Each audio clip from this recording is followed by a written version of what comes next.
प्यारे बच्चों, चूंकि अवसर स्वतंत्रता दिवस का है और याद रखिए यह स्वतंत्रता हमें तब ही मिलती है जब हम अनुशासित हों।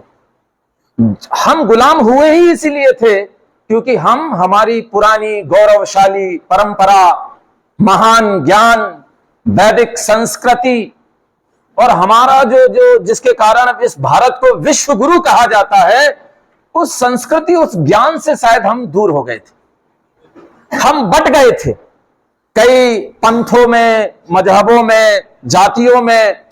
हम शायद ढोंग और आडंबर और अंधविश्वास और अज्ञान के अंधेरे में घिर गए थे।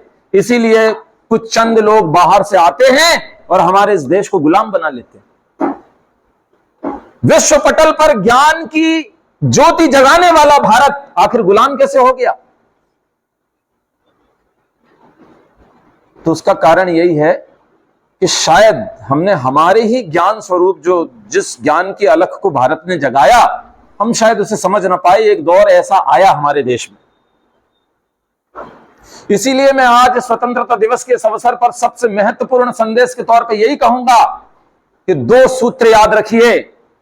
पहला, ज्ञानम परम बलम, और दूसरा, शीलम परम भूषणम। आप यूपीएससी की तैयारी करते हैं तो जब आप प्रशिक्षण लेते हैं लाल बहादुर शास्त्री प्रशासनिक अकादमी में, तो उनका ये स्लोगन है, वहां उनके गेट पे ही लिखा हुआ है, शीलम परम भूषणम। शील यानी चरित्र, और चरित्र कोई एक चीज नहीं है, ऑल ओवरऑल आपका व्यक्तित्व पूरा चरित्र है। तो शीलम परम भूषणम, आपके चरित्र से बेहतर आपका आभूषण, आपका गहना कोई नहीं है। और ज्ञानम परम बलम, ज्ञान से बड़ी शक्ति, ज्ञान से ज्यादा बल किसी में नहीं है। तो इसको मैं कहूं ज्ञानम परम बलम या विद्या परम बलम, यही सबसे शक्तिशाली। और आप यहां विद्या या ज्ञान अर्जन के लिए आए, और ज्ञान या विद्या का यह प्राप्ति आपको तब होगी जब आप अनुशासित होकर, समर्पित होकर, निरंतरता के साथ, जो हमारे सभी शिक्षक साथियों ने कहा कि निरंतरता, रेगुलरिटी, समर्पण, इच्छा शक्ति, ये सब चाहिए। तब कहीं आप ज्ञान अर्जित करते हैं और ये ज्ञान आपको आपकी मंजिल तक पहुंचाता है। जो अभीष्ट लक्ष्य आप अपने जीवन में चाहते हैं वो तब मिलेगा जब आपको ज्ञान मिलेगा। लक्ष्य आप चाहते हैं, जो भी आपने लक्ष्य बनाया है, तो उसके लिए मैंने मूल चीजें आपको बताई दी हैं जो बहुत जरूरी है। और ये जो मैंने बताया आपको कि भाई सबसे पहले जरूरी है अनुशासन, तब है आजादी। और हम आजादी मना रहे हैं। हमें, हमारे इस देश को आजादी दिलाने वाले जो मतवाले हुए हैं, जिन्होंने अपने जीवन की आहुति दी इस देश की आजादी के लिए, बड़े अनुशासित भाव से उन्होंने मेहनत की होगी। और आज ये 15 अगस्त जो हम मना रहे हैं, इसके लिए हमें स्वर्गीय भारत रत्न अटल बिहारी वाजपेयी जी, देश के प्रधानमंत्री, उनकी कुछ पंक्तियां हैं, मैं चाहूंगा कि आपको समर्पित करूं। 15 अगस्त का दिन कहता, 15 अगस्त का दिन कहता, आजादी अभी अधूरी है। क्यों भाई, मिल तो गई। 15 अगस्त 1947 को आजादी मिल गई हमें, फिर अधूरी क्यों? अटल जी क्या कहना चाह रहे हैं? 15 अगस्त का दिन कहता, आजादी अभी अधूरी है, सपने सच होने बाकी है, रावी की शपथ न पूरी है। जिनकी लाशों पर पग धरकर भारत में आजादी आई, वे अब तक हैं खाना बदोश, गम की काली बदली छाई।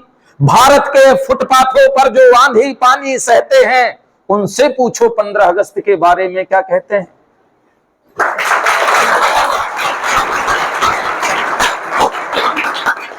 तो यदि हमारे जीवन का उद्देश्य सिर्फ हमें हमारा ही भला करना है, तो आप सही उद्देश्य की ओर नहीं है। जीवन का उद्देश्य अगर आपका ऐसा है कि आप योग्य और शक्तिशाली और काबिल इसलिए बनना चाहते हैं कि आपसे जुड़े लोगों का आप भला कर सकें, आप अपने आसपास के समाज का, क्षेत्र का विकास कर सकें, एक श्रेष्ठ कार्य कर सकें देश के लिए, समाज के लिए, तो ही आपके जीवन का उद्देश्य सार्थक है। तो जो भारत के फुटपाथों पर आंधी पानी सहते हैं, उनसे पूछो 15 अगस्त के बारे में क्या कहते हैं। तो उनका भला करना है हमें, काबिल बनके, योग्य बनके, सफल होके। और चूंकि इसमें डिफेंस के बच्चे बहुत बैठे हैं, मेरा सपना एक और भी है जो अटल जी का भी था। दिन दूर नहीं खंडित भारत को पुनः अखंड बनाएंगे। दिन दूर नहीं खंडित भारत को पुनः अखंड बनाएंगे। गिलगित से गारो पर्वत तक आजादी पर्व मनाएंगे। उस स्वर्ण दिवस के लिए आज से कमर कसें, बलिदान करें। जो पाया उसमें खो न जाएं, जो खोया उसका ध्यान करें।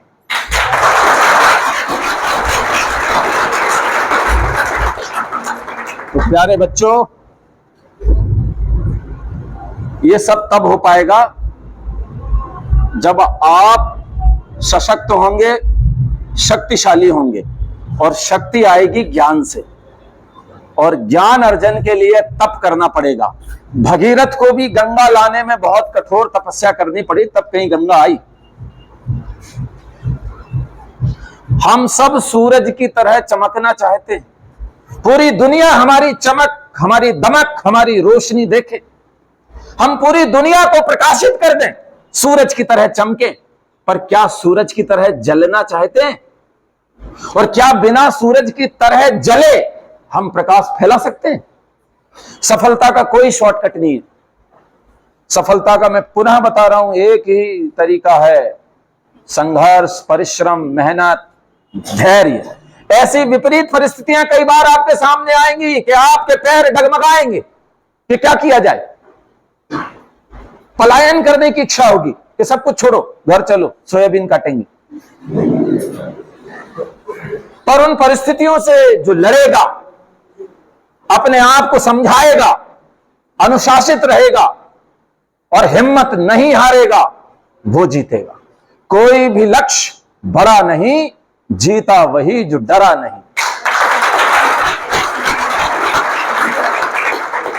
ठीक है बेटा, अब चूंकि मुझे लगता है कि ऊर्जा का संचार हो गया होगा, ब्लड प्रेशर थोड़ा तो बढ़ा होगा ब्लड प्रेशर। अब मैं उन वीर सपूतों को नमन करना चाहूंगा, चूंकि ये आजादी हमें कई शहीदों के बलिदान के फलस्वरूप मिली है, और आज भी हमारे देश के वीर जवान सीमाओं पर तैनात हैं ताकि हम स्वतंत्रता दिवस का आनंद ले सकें, हम ध्वजारोहण कर सकें। इसके लिए वो आज भी ड्यूटी कर रहे हैं। तो ऐसे महान सैनिकों को समर्पित में चंद पंक्तियां, शहीदों को समर्पित में चंद पंक्तियां आपके सामने प्रस्तुत कर रहा हूं। जो सैनिक सीमा रेखा पर ध्रुव तारा हो जाता है, जो सैनिक सीमा रेखा पर ध्रुव तारा हो जाता है, उस कुर्बानी के दीपक से सूरज भी शर्माता है। जो सैनिक सीमा रेखा पर ध्रुव तारा हो जाता है, उस कुर्बानी के दीपक से सूरज भी शर्माता है। गरम दहाड़ों की तोपों पर जब सीने अड़ जाते हैं, उनकी गाथा लिखने को अंबर छोटे पड़ जाते हैं। उनके लिए हिमालय कंधा देने को झुक जाता है, उनके लिए हिमालय कंधा देने को झुक जाता है। चंद घड़ी सागर की लहरों का गर्जन रुक जाता है। उस सैनिक के शव का दर्शन तीर्थ जैसा होता है, उस सैनिक के शव का दर्शन तीर्थ जैसा होता है।